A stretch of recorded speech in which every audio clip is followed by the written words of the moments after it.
Basic info in Telugu YouTube ఛానల్కు స్వాగతం. ఈ వీడియోను లైక్ మరియు షేర్ చేయడం మర్చిపోవద్దు. ఈ రోజు మనం కేవలం 10,000 రూపాయల పెట్టుబడితో అరటి పండ్ల వ్యాపారం ఎలా ప్రారంభించాలో మరియు ఎంత లాభం వస్తుందో పూర్తి వివరాలు తెలుసుకుందాం. ముందుగా పెట్టుబడి ప్రణాళిక గురించి చూద్దాం. మీ దగ్గర ఉన్న 10,000 రూపాయలను ఈ విధంగా విభజించుకోండి. అరటి గెలలు కొనడానికి 6,000 రూపాయలు కేటాయించండి. సరుకును మార్కెట్ నుండి తేవడానికి రవాణా ఖర్చు కోసం 1,000 రూపాయలు పక్కన పెట్టండి. అరటి పండ్లను పెట్టడానికి ట్రేలు మరియు కవర్లు లేదా ఒక చిన్న బల్ల అద్దెకు అడ్వాన్స్ ఇవ్వడానికి 2,000 రూపాయలు ఉంచండి. చిల్లర కోసం మరియు ఇతర అత్యవసర ఖర్చుల కోసం 1,000 రూపాయలు చేతిలో ఉంచుకోండి. ఇప్పుడు లాభాల గురించి తెలుసుకుందాం. అరటి పండ్ల వ్యాపారంలో లాభం రోజువారీగా మారుతూ ఉంటుంది. సాధారణంగా ఒక డజను అరటి పండ్లు మీకు 20 నుండి 30 రూపాయల వరకు పడుతుంది. బయట మార్కెట్లో మీరు డజను 40 నుండి 60 రూపాయల వరకు అమ్మవచ్చు. ఈ లెక్కన ఒక డజను మీద మీకు కనీసం 15 నుండి 20 రూపాయల లాభం వస్తుంది.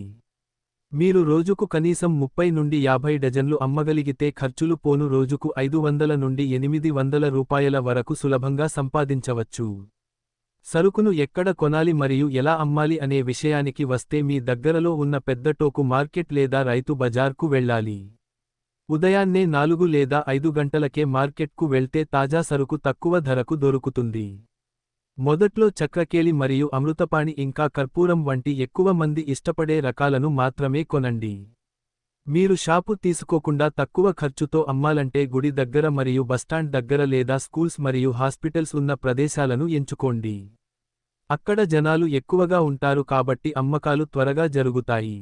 మీకు 10,000 రూపాయల బడ్జెట్ ఉంది కాబట్టి షాపు అద్దెకు తీసుకోలేరు. రోజువారీ అద్దెకు దొరికే తోపుడు బండిని వాడటం లేదా రద్దీగా ఉండే రోడ్డు పక్కన ఒక చిన్న టేబుల్ వేసుకుని అమ్మడం మంచిది. చివరగా కొన్ని ముఖ్యమైన సూచనలు. అరటి పండ్లు త్వరగా పాడైపోతాయి కాబట్టి 2 రోజుల్లో అమ్ముడయ్యేంత సరుకు మాత్రమే తెచ్చుకోండి. పండ్ల మీద అప్పుడప్పుడు నీళ్లు చల్లుతూ తాజాగా ఉంచండి. నల్ల మచ్చలు వచ్చిన పండ్లను వేరు చేసి తక్కువ ధరకు అమ్మేయండి. డజను 50 రూపాయలు మరియు 2 డజన్లు అయితే 90 రూపాయలు అని బోర్డు పెడితే జనాలు ఆకర్షితులవుతారు. ప్లాస్టిక్ కవర్లకు బదులుగా పేపర్ కవర్లు లేదా సంచులను వాడటం మంచిది. మీకు ఈ వీడియో నచ్చినట్లయితే దయచేసి ఈ వీడియోను మీ స్నేహితులకు మరియు కుటుంబ సభ్యులకు షేర్ చేయండి.